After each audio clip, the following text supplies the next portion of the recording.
Hello and welcome to my living room. I am Dylan, your spaced out wizard host for the day.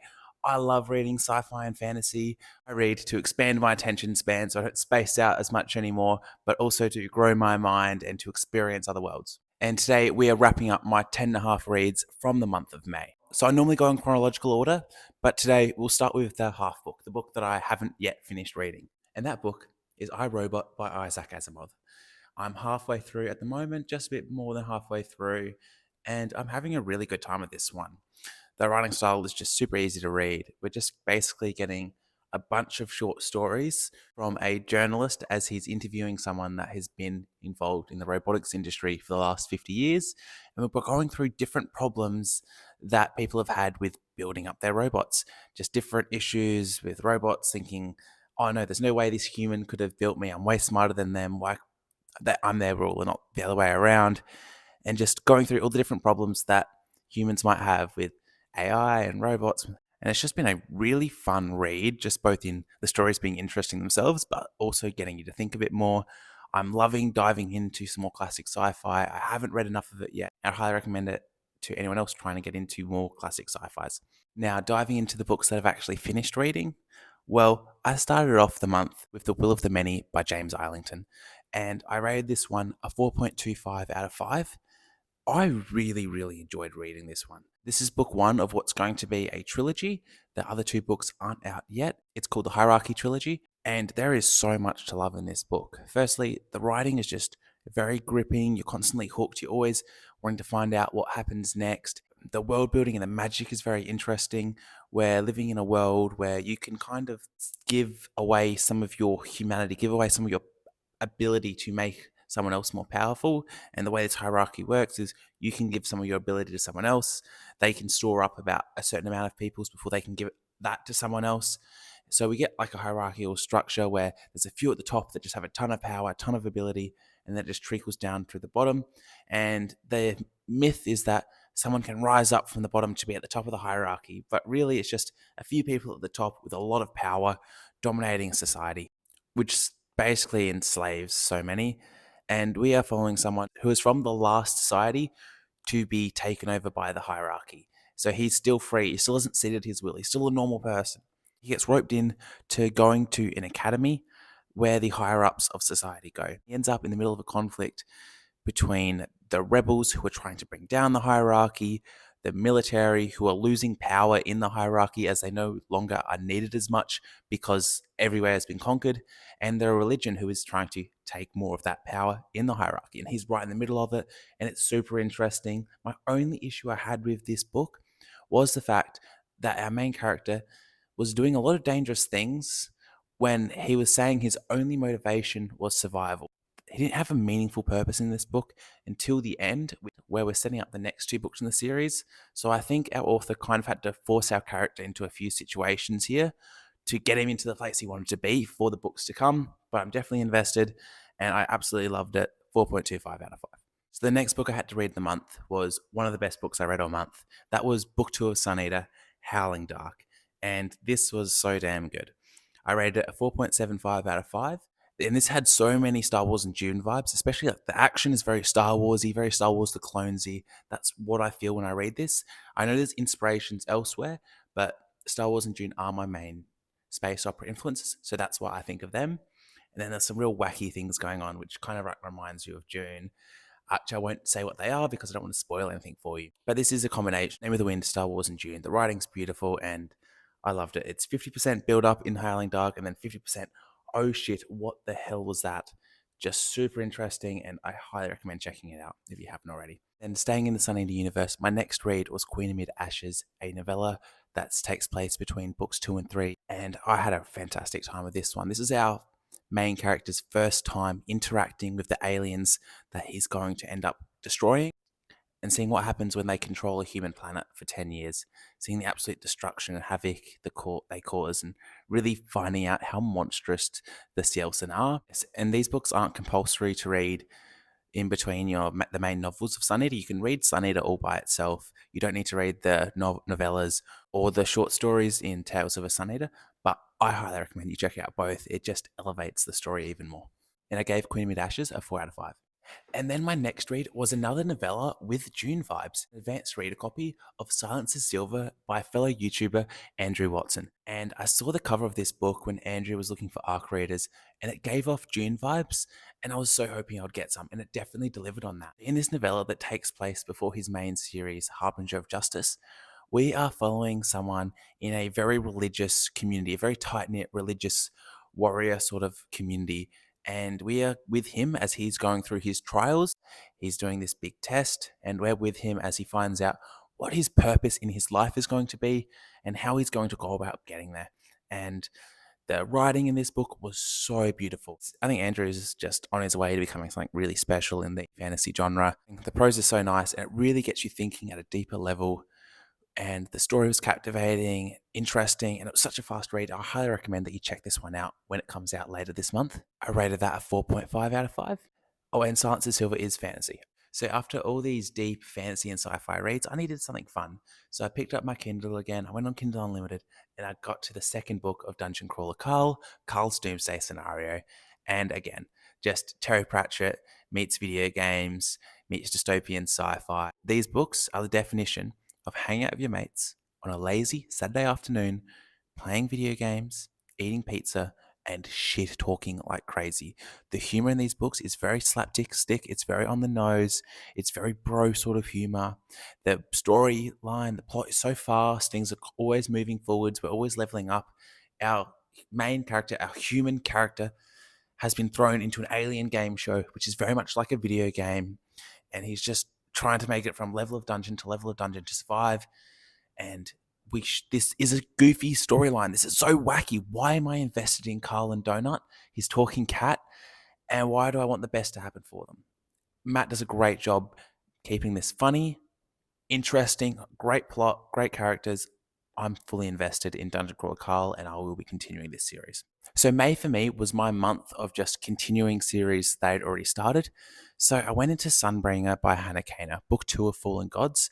I had a great time with God Killer. It was very much a story inspired by The Witcher, but definitely its own thing. I've done a full video on this. It's modern fantasy in a super creative world with like a really modern writing style, a diverse group of characters. So if you're looking for that LGBTQ plus sort of thing, then this is going to be a story for you as well. And the world is just like nothing I've read before. So we're in a world where gods can rise up just where you have belief and faith. If you really, really need your shoelaces to get fixed because you broke your shoelaces and you're willing to like sacrifice a button from your jacket, you might just summon a god of shoelaces if enough people have that need and that want and that willingness to sacrifice for it and that willingness to give a god your love and your faith. So this is a world where the gods have wreaked havoc, a king's eradicated them, but things are changing and things are rising back up. We get a retired knight of the King's Guard coming back into service for one last mission. We get a girl who's had some really weird things going on with a god, and we get a god killer, a human who has a troubled past with the gods and has just gone into making themselves basically a witcher, but for gods, and she's our god killer. Their tale gets wrapped up in the middle of a countrywide conflict, and it's so interesting. I really liked Sunbringer, but I read it at the wrong time. I was forcing myself to read it when I wasn't really in the mood, so I rated it a 3.75 out of 5. But I think if I was to read this series again, it would get a much higher rating, like a 4.25, 4.5 out of 5. This is such a great series. The books are so much shorter than most fantasy books out there nowadays, and it's just such easy reading. And this year, I've also been reading the Stormlight Archive with my family. And in the month of May, my dad and I tackled Words of Radiance. My 2 sisters are still on Words of Radiance. So one of them has my copy at the moment. So this is my Oathbringer sitting here, which I'll be reading this month.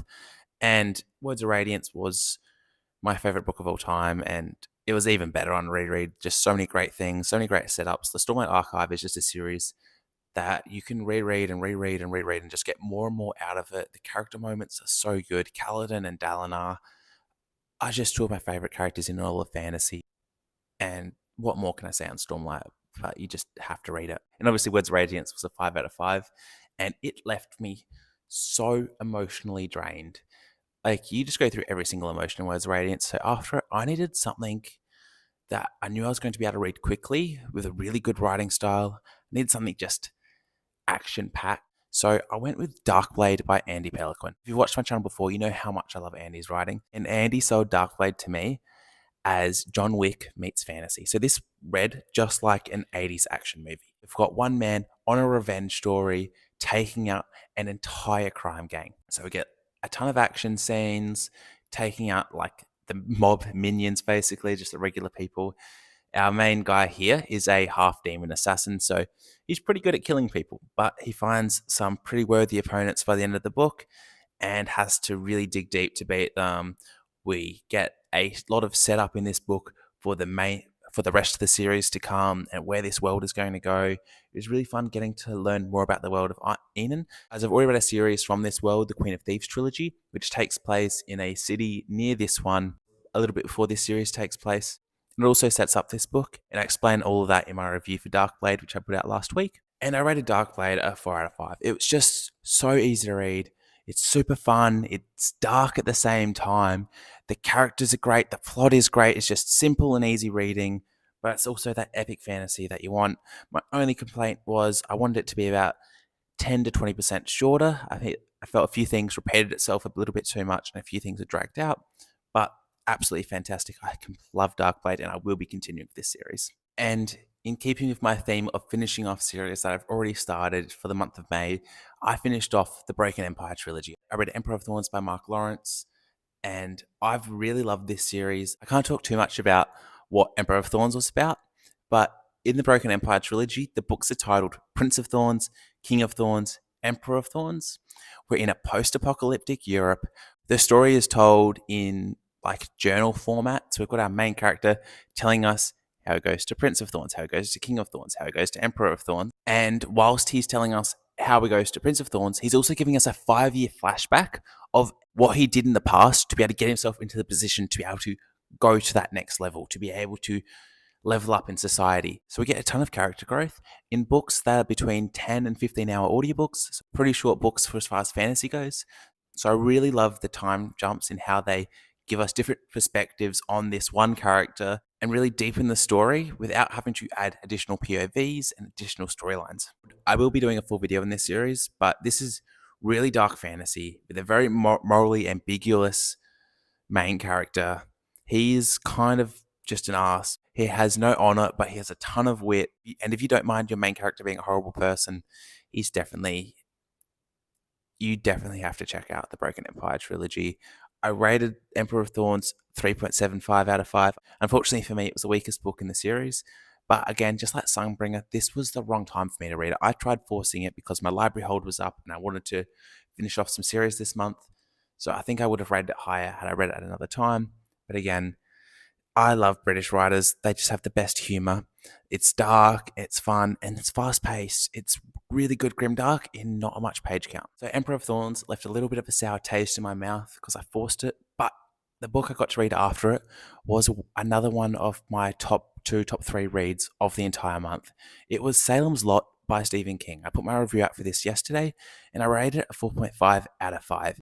This was my first time reading Stephen King and reading like a horror novel, and I think this has changed my entire TBR for the rest of my life. Now I'm going to be reading so many more books like this and in genres outside of fantasy and sci-fi now.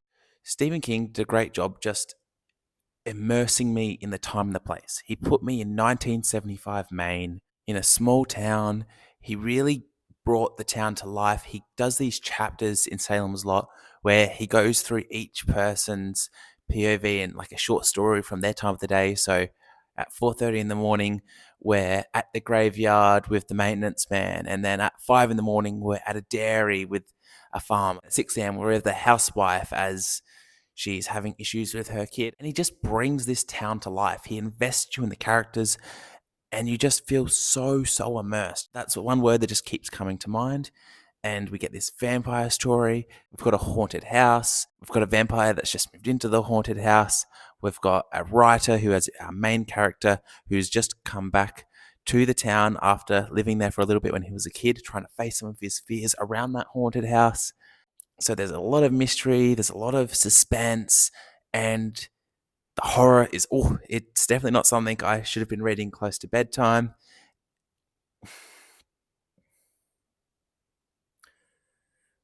and the ending was super satisfying, which I have heard some of Stephen King's endings aren't the best, but this one definitely was really good and I really enjoyed it. And I'll definitely be reading more Stephen King now. Super satisfied. Please let me know what you read in the month of May. What was the best read you had? What was the worst read you had? And what was the most mid read that you had in the month of May? Have a great day, guys.